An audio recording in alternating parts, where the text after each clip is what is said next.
Hey everyone, Pwnisher here. Unfortunately, I didn't record the process, but I have a lot of project file saves and screenshots to walk through this thing.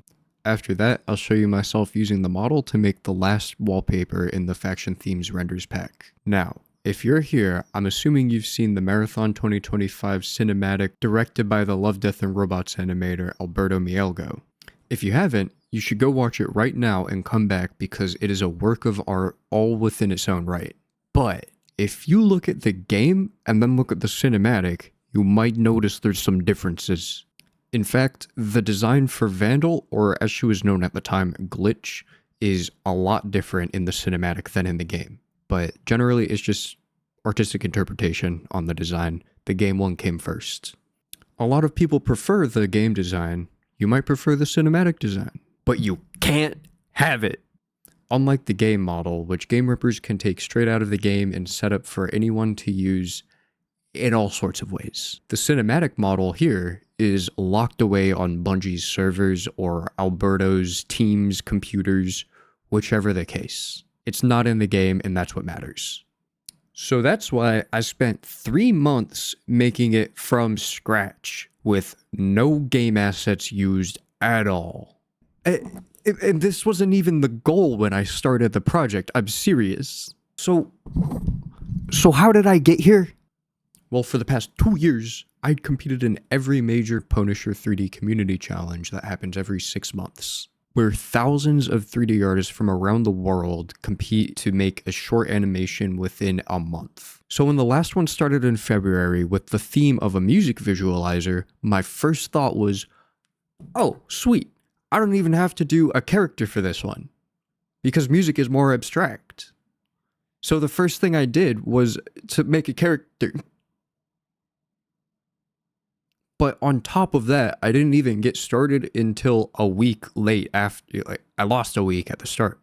But I was so inspired by Marathon, which was about to release just the next month, that I wanted to make a character in the style kind of inspired by Vandal or Glitch. But once I decided that that's what I was going to do, I started with a base model from Daz 3D. I like to use those because they're compatible with this Adify called Humanify, that just has a bunch of different skin textures that works with a bunch of different character creation sources with their geometry and UV layouts, like Daz 3D, Character Creator 3, a couple others.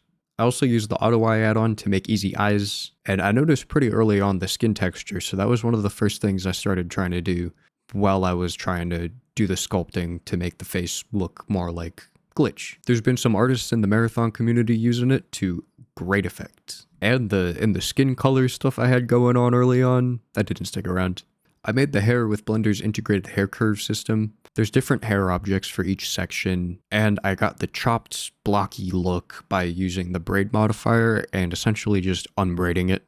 Then I modeled some Glitch-inspired headphones, but much more headphoney than in the game, and got the kind of vibe for what I might want to go for the challenge. After that, I started sculpting the body details with some accessories, and since I didn't want to do a one-to-one and I didn't want to model shoes, just got some off the Sketchfab, slapped those on. The shirt was made by the classic method of extracting or duplicating the body geometry and just sculpting it out into shape, and then I simulated it on top of the body, and then I sculpted it some more with the cloth sculpt brushes. At this point, I was sort of starting to lean more into the design of Vandal as with my character. So I made the backpack and some gear with the bag and the cans. And I also made the hands pretty much in line with Vandal's design here.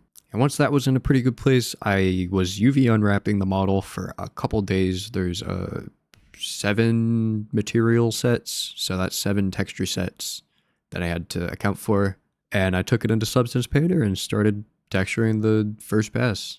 At this point, I was pretty proud of the model, but looking at it now, I'm glad it didn't stay that way. With the weeks ticking by and time never ceasing, I was starting to realize that I might not be able to finish the challenge in time if I was going to keep working on the model and make it something that I could actually really be happy with. So I ended up deciding to just abandon ship on the challenge, toss it aside, and go all in on one-to-one making the model look like Vandal. And with this goal, I wanted to make it as cinematic quality as possible, while also having as much ease of use as possible to use for anyone. Everyone being me at the time. So looking at that, where it was, what's the first thing that should probably be fixed? The window to the soul, as they say, the eyes. So I recreated the camera eye look, really just with material nodes and color ramps and gradients mixing together, and I think I got it pretty close. After spending enough time with a face that you sculpt, you start to notice a lot of things that you want to fix about it, so that was an ever-evolving process. But also, the more that I sculpt it further past the textures pass, the more distorted the textures look, so that messes up the look even more. Just don't worry about it. I also got rid of those headphones and just made a whole new thing for the actual headpiece with the spikes properly in place. And at this point, it was actually pointed out to me that there is a cutout in the side of the thighs.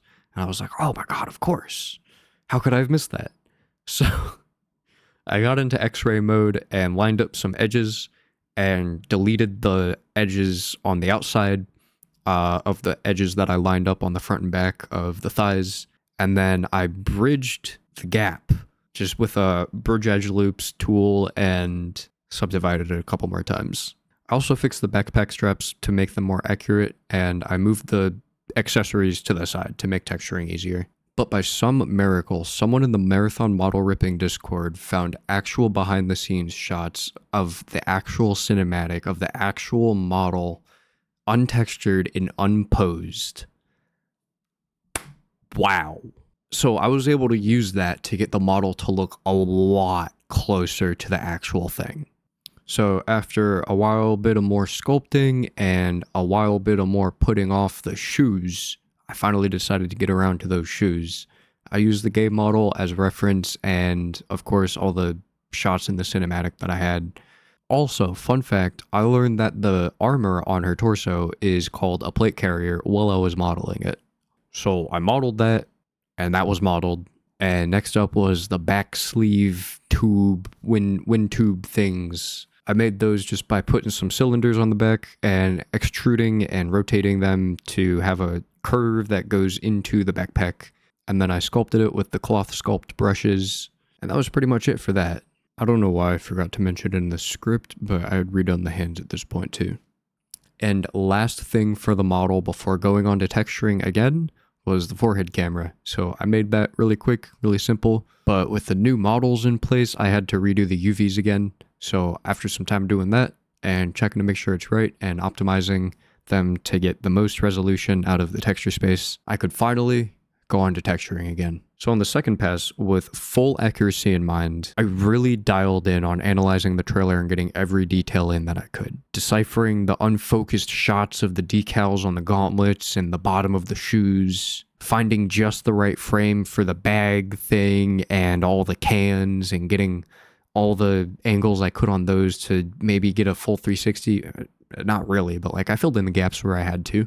And now it's looking a lot closer. Enough, apparently, for a lot of people to think that it actually was the cinematic model, which was pretty cool. Not gonna lie, it was pretty cool. So it came time, finally, for the part that always takes the longest. Rigging. Thankfully, AutoRig Pro does a lot of the legwork to get the base rig set up and with extra features, but there's still always a lot of work to do to clean it up. Starting with the hands, like, yucky. Cleaned up, much better.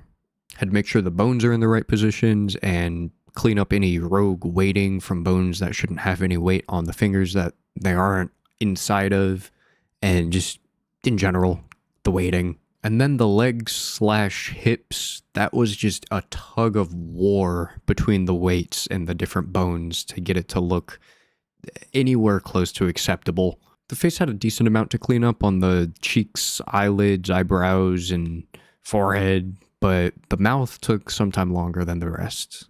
But at this point, I had enough of rigging, so I made some renders to take some pride in the process and where the project was at this point. Still not wanting to go back to the rigging dungeon, I took some time to make a resource out of the skin lines weave texture that I made for the model and gave it out to the model ripping community, which has been cool to see being used in art from other creators. Okay, I can ignore the responsibilities no longer. I must rig again. So naturally, I focused on the worst areas of the rig, the armpits and shoulders. This took 4 days of frustration to find a solution that I was happy with. At first, I just tried doing weight painting tug of war with it. That wasn't working. I tried doing correction bones in one way and then another way, and then eventually I landed on a fully dynamic pectoral and shoulder blade bone system that moves automatically with the rotation of the shoulder and the arm bones and looks pretty good. Oh. This was a true achievement in rigging for myself, so I had to celebrate with some slightly suggestive pose renderings just to show off what the full range of motion that the model can do. Then the shirt, plate carrier, and backpack needed to be rigged in, so I got those in. And oh yeah, around this time, at the start of the launch of the game, there was an AI image going around that was the Martin Scorsese Absolute Cinema.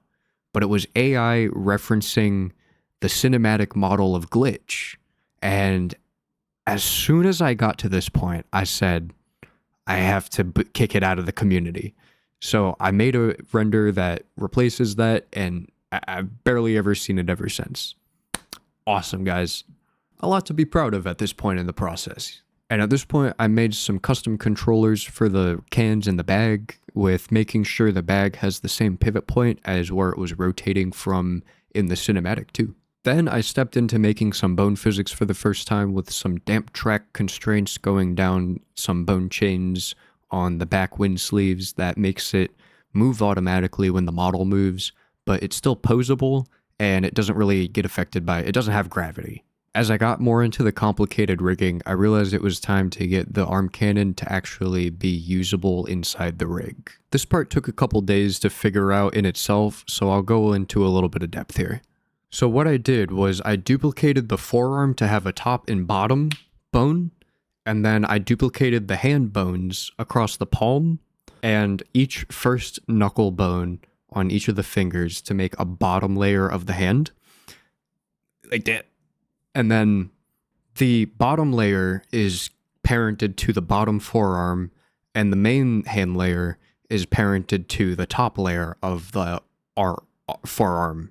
So then I made a controller on top of the forearm, and I have some drivers set up so that when you pull that up, the driver converts the translation into the translation for the upper forearm bone, and then it inverts the translation and turns it into the translation for the lower forearm bone. And next was the worst part. I had to duplicate the vertex groups for the weights from the main hand bones onto the duplicate hand bones, and then I had to go into each vertex group and delete the weights for each side of the hand that the layer shouldn't be affecting, and also figuring out some parenting issues here and there with the fingers and the palm and getting the rotations right. I got the rotations to work together by having a copy constraint on the duplicate layer to reference the main layer, and the top hand layer is actually referencing a central hand layer for the controller, and that is also being referenced by the bottom hand layer.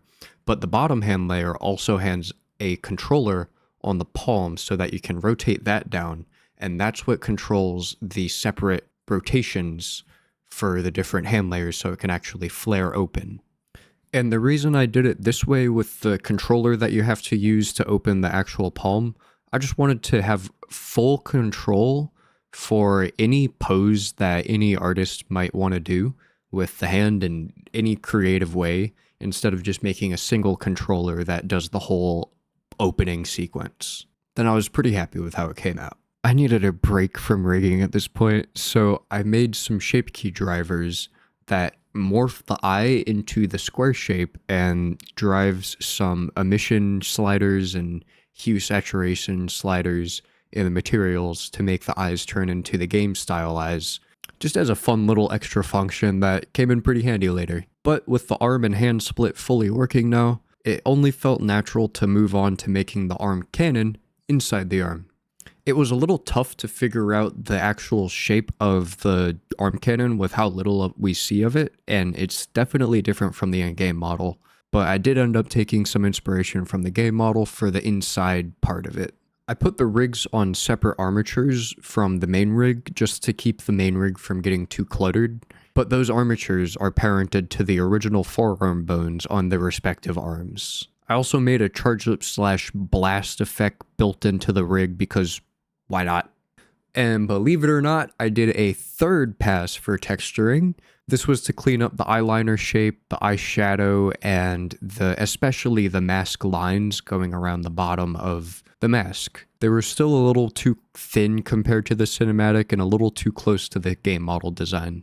I was feeling in the mood to make some extra features and effects, so I made the amplified effects fully procedurally through material nodes. To do this, I made a second UV map layer that oriented all of the UV islands into one direction so they're all facing up, and this lets the effect be mapped to the UVs and run properly in the direction on the model, no matter how the model is posed. The effect itself in the material nodes is made up of a wave texture for the line sections, a couple noise textures for the breaking up of the emission and the strength of the lines and giving it some color, and also a texture coordinate node referencing an empty that puts a gradient around its distance so that acts as the mask for where the effect actually shows up. And then this is put into a node group and put onto all of the materials that easily syncs it up between all of the different materials. And so if I wanted to make any changes to the effect, I could do it in one node group and that would change across everything. For some reason, I wanted to do more rigging.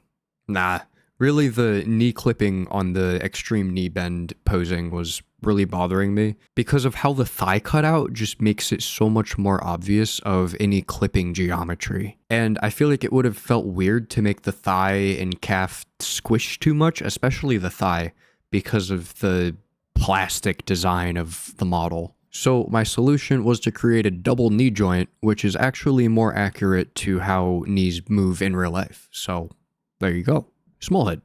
At this point, the model was feeling pretty good, so I made some renders recreating some official Vandal key art, which was really helpful for just checking anything else I wanted to add or anything I should do for the model. And the main takeaway from this was that I wanted to add a sim system for the hair. The problem is that Blender's native hair system does not support simulation. So after looking around for a way to make it happen, I ended up following this tutorial about halfway through. The process was to use geometry nodes to create indexes for each of the points on the hair curves, and then duplicating the hair curves and turning off all the modifiers and turning it into just mesh objects, and then use another layer of geometry nodes to make the hair curves follow the hair geometry mesh based on the indexes. Then I diverted from the tutorial to create bones in the hair and rigged the proxy mesh to the hair bones. This worked pretty well as is, but then at the perfect moment I saw that Dylan Goo had just released his new add-on called Goo Physics. The add-on makes bone physics in a bunch of different ways super easy. So I used the cloth physics option in the Goo Physics add-on that adds a line of geometry that's being simmed down the line of a bone chain, and the bones are set to follow the points on the geometry to follow the simulation. I did it this way instead of following the rest of the tutorial for two reasons. One, because I thought it would be easier on lower end hardware to simulate less for the hair instead of each individual strand. And two, because I still wanted to be able to pose the hair by hand. Because a sim won't always give the results that you're looking for in a pose or animation. So having that option is a welcome thing in my book. But if I wanted both options to be viable, how it was working right now was that you had to go into the bone constraints for each bone and individually turn off each of the constraints that are making the bones follow the simulation. That will not do. That will not do. So my solution was to create a driver on each of the constraints to turn them off based on a threshold of rotation referencing an object that will act as the controller. I made it look like a stove knob for fun, and also the same system is going on for the back sleeves too, with a separate controller to turn them on and off. Now I had the idea to make renders in theme with each faction's unique style from the game, which led me to wanting to be able to create the variants for each skin for each faction without having to create new textures for each one. Oh man, this was a bit of an undertaking on some parts. The only way I could see this happening was to take the texture and put them into RGB channels and rip them apart using those channels and create masks out of each area and put them back together with mix nodes and be able to control the color as they're being put back together in the mix nodes. Then all of that goes into a node group, which makes everything nice and clean, and you can have the hue saturation value for the whole total color shift, or you can change each individual color through the node group on top on the surface. On some areas, specifically the head, shirt, and shoes, I had to create separate textures that better separate the sections because the base textures just weren't good enough to get the clean separations that I really wanted to get out of this. But that's okay, it had to be done. And so after a while with that finally done, I started making the faction renders, and that was sort of a last pass test to see any issues I wanted to fix up or make changes to on the model. And at the last moment through these, I realized, hey, I have controllers for the arm opening and the hair. Why not make one for the eye controls that I made for the shift to the game style? So that's what I did. I made a little gizmo that stays next to the head that controls the eye sliders that I made. I also tore out all of the auto eye material custom features and reconstructed what I needed just for the eyes for this model so that I'm not redistributing the paid content on accident. With that, this model is done. That is how I got to this point to create the most accurate cinematic Vandal that you will have access to. And I just have one faction theme render left. I think I saved the most arguably iconic one for last, Arachne. As of writing and now recording the script for everything you've seen and heard up until now, I don't know what it's going to look like. I haven't made it yet. So let's get to it.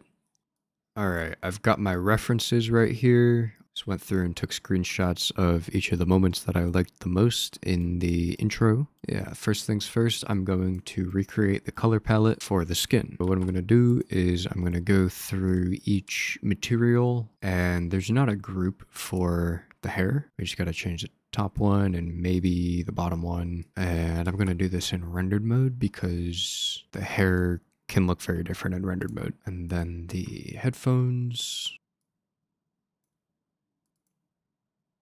The skin tint is just that, a tint. So if you want it to be gray, you got to push it into the blue, like so, right around there.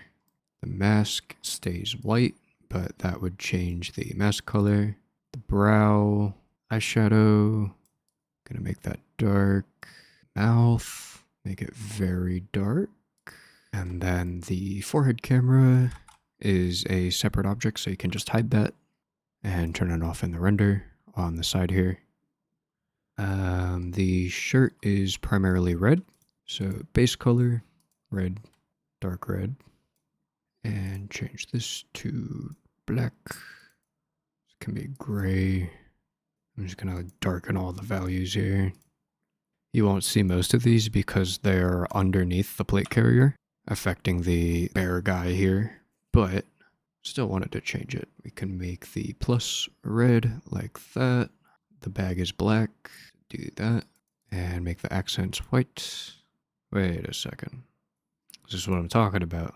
Find stuff I need to fix. There we go. Okay. Make that like darker gray. Don't stand out too much. These, I'll just set them to very dark. There's a little bit of interpretation that goes into it, but not too much. Next one. Nice. Okay, now the cans are looking very arachne. Now on to the body. The body is going to be on the same object as the head. So you have to go into the material slots and go to slot 2 for the body. And you have all the controls here. I'm just trying to visually color match it by eye. Oh, white shoes. Interesting. Didn't notice that. You can disable the shirt, plate carrier, cans, and backpack and all that by disabling the in-run gear collection. And that leaves you with this. Gonna make the neck darker. The shoes. Apparently they're white on top. Then we have the secondary. Back also affects the top tag here. So I'll make that red. The bottom tint is right here. And yeah, why not? The plus. Yeah, that's probably the best angle. So mostly black. Secondary would be a red. A little bit lighter. Palm looks like it's gray. Just lighten that up just a teeny bit. There we go. Got the accent, which is gray. Accent 2. We got accent 3, which is also a dark gray. And the cannon, right? It's a little red. The back. The sleeves are pretty much all just black. Backpack, which is white. And backpack 3 is this side right here. I'll make that red. The straps, I don't think need any changing, except for red on here. And maybe darkening these down a little bit. Needs to be a darker red. There we go. And the last thing is the eyes. So what I'm going to do is I'm going to disable the hair, because once you start getting into posing with the rig, it gets pretty laggy with the hair on. So I'm going to turn up the shape slider to make it square. I'm going to turn up the size, make it a little bit smaller. And there's also the pupil slider to make the pupil bigger or smaller. But I'll leave it as is. In the eye, we have 3 materials for the pupil, cornea, and iris. And you can simply just change the hue with the slider here, which is red. So we got to make it red. Could be a little tricky, but just keep messing with the saturation and value and get the look you're going for. Red is pretty hard to get on a mission, depending on the color space you're working in, because the brighter you go, the more into orange and kind of pink red becomes. I'll do that. So on the cornea, we have the front and back colors. So I'll just turn these very dark. There we go. I'm gonna desaturate the lip colors, make them a little bit darker. Okay, yeah. So now I just have to figure out what I want the render to actually look like. I could do some strings. I could... Yeah, I think strings are a good element to have in here. There's a lot of strings that I'm seeing, because they're all about the weave and shit like that. I don't want to do something too close up on like just the hands or something. I feel like that would be lame. Like for the sake of showing off the model.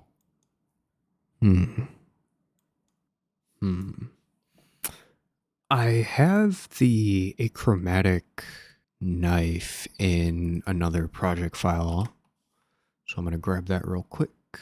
So we have collection 3. I'll pop that in there. Call it knife. Save. Nice. I'm going to modify it a little bit. That's pretty good. Okay. Didn't realize how thick the blade side was in game. This is the game model. How to use knife. Got one right here. I got hands and knives here. Okay, let's mess with the camera first, I think. There's a lot of different imagery to go off of here. A lot of different directions I could take it. Okay.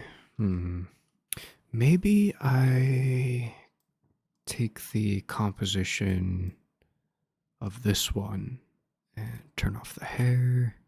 Also, with the hair, you can just go into the collection and turn off the hair curves. And that way you'll still have access to the bones. And you can also see the proxy mesh while you're in solid view, but not while you're in rendered mode.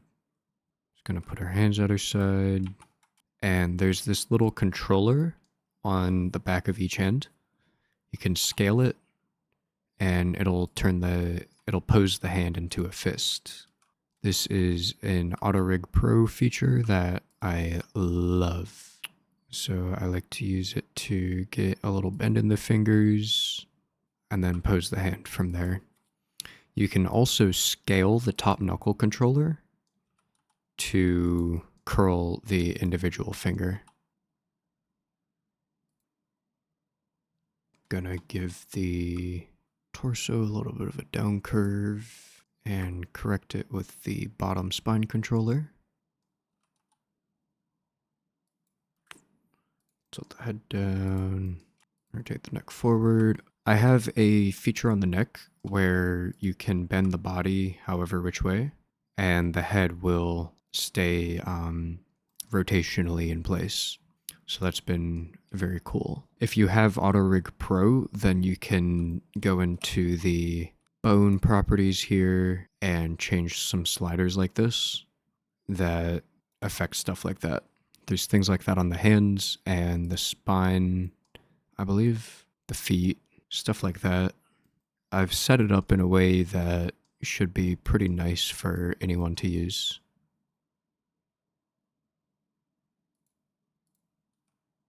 Oh yeah, the teeth also have not exactly the same kind of setup, but you can easily change the color with the hue saturation value here. Ooh, actually, I might do something like this. Kind of like that. Yeah, that camera is way too high focal length. If I'm going to do a close-up like this, then I don't really need to pose the whole body, which is the neat thing about close-up poses. Just trying some stuff out here. Give these all a random rotation. Very nice. Very nice. Let's see what we can do with the lighting. Also, there are small point lights in front of each of the eye to give it a bit of a glint. I would keep this between 0.001 and 0.002 for the best sized highlight, depending on where your shot is. Turn the world shader down to black and see some lights.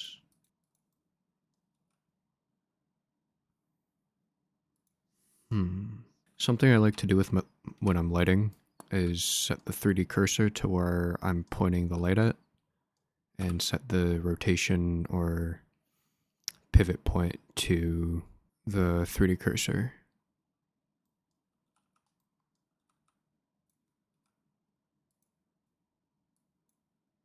Not bad, but I'm gonna make the shirt a little bit more red.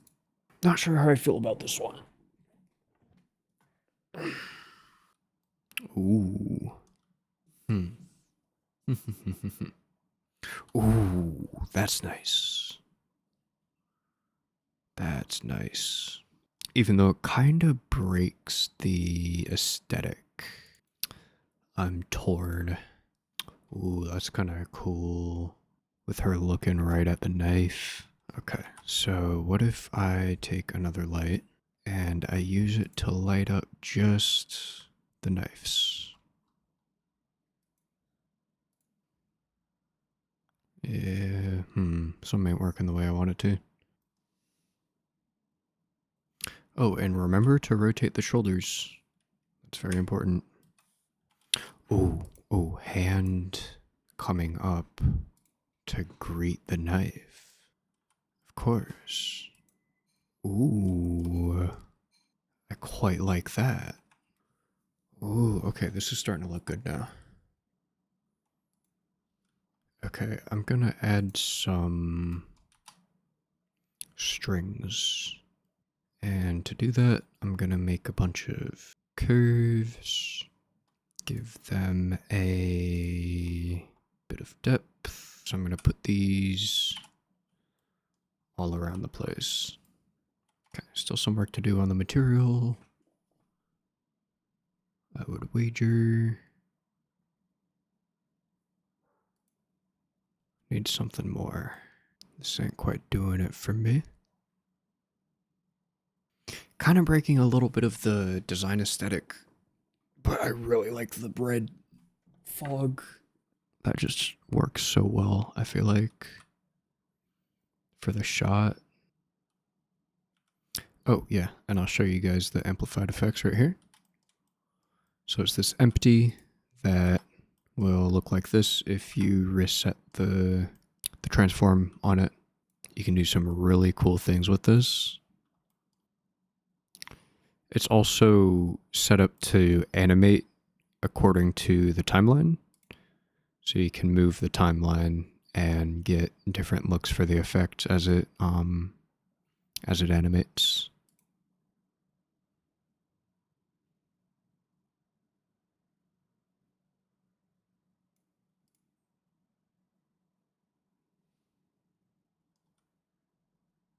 I don't know if I like it with the effects on it or not.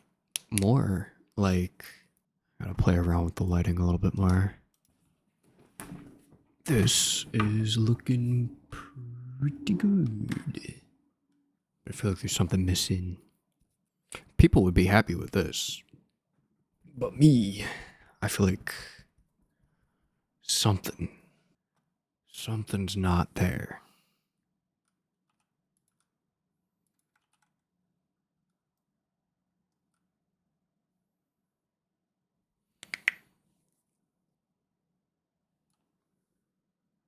Ooh, that helps. Making them metallic. Maybe they should be desaturated if the knives are red. Red knives. Gray background. But the knives in the intro cutscene are all white. But if I give this one its own material copy. Interesting.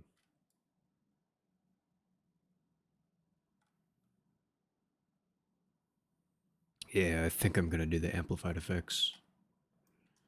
So I have more control over the lighting on the knife here. Ooh, I like where that's going. Is that too much or just enough?